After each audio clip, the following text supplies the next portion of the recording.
Hello guys, I hope you all are doing well. So you're about to read the short story of Ball Hawk. Before you do that, for a better understanding of the selection, you have to learn to analyze point of view.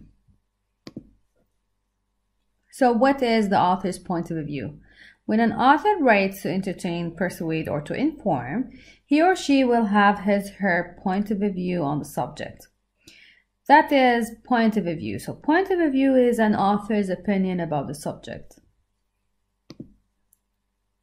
Okay, so here we have a review of the three main types of point of view. The first one is first person's point of view, in which the author is a character in the story.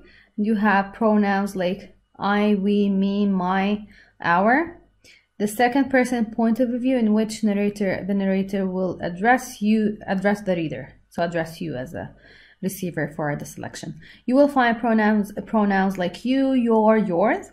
The third person point of view, that is told by a narrator, not in the story. You will find pronouns he, like she, he, they, them, and names of people. Now today we're going to focus on the third person point of view. Now we have two types of the third person point of view. The first one is the third person limited. The third person limited point of view, simply you will find the narrator that is not a story character and is outside the story, and at the same time the narrator uses third person pronouns such as he, she, him, her, and their.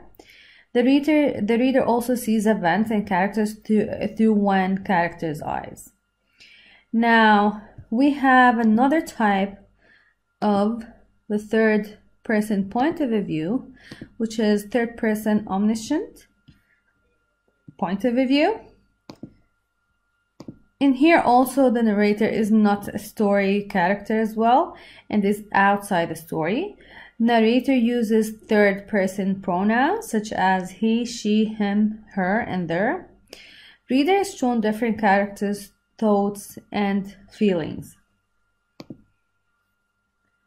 Okay, so again, another skill you have to learn for a better understanding of the selection: to set a purpose for your reading. So to set a purpose, what does this mean? When you set a purpose for reading, you choose one or more specific reasons to read a text. For example, in reading a short story, you might set a purpose of following how an author uses characterization, the methods that help develop each character. These methods can include presenting the character's thoughts, words, and actions, and looking at how the setting influences the characters.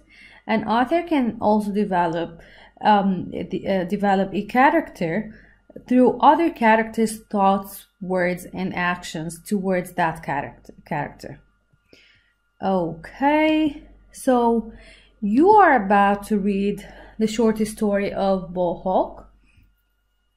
So simply, you're going to set a purpose, as we said earlier, for your reading. As you read Ball Hawk, simply set the purpose of noticing which method the author uses to develop the characters of Mitchell. So we have a main character in the selection that is called Mitchell. Consider how Mitchell responds to the story events, to the setting, and to the other characters, and how other characters respond to him. That is for you as a start. Now remember, once you start reading, you remember that the ebook already provides some hints for you to simply help you set your purpose while reading.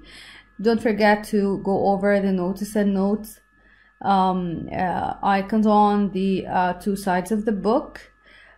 You have some questions that help you, let's say, chunk down the reading for a better understanding. Once you finish reading, remember that you have to check your understanding through the check understanding activity. Please do it and submit it to me through email, or you can simply do it on your textbook if you have it. Just take a picture of it and send it through email. Thank you so much. And please, guys, whenever you feel that you need help or if you have any questions, don't hesitate to contact me. Hi guys, so today's lesson is a ball hawk. We're going to study critical vocabulary.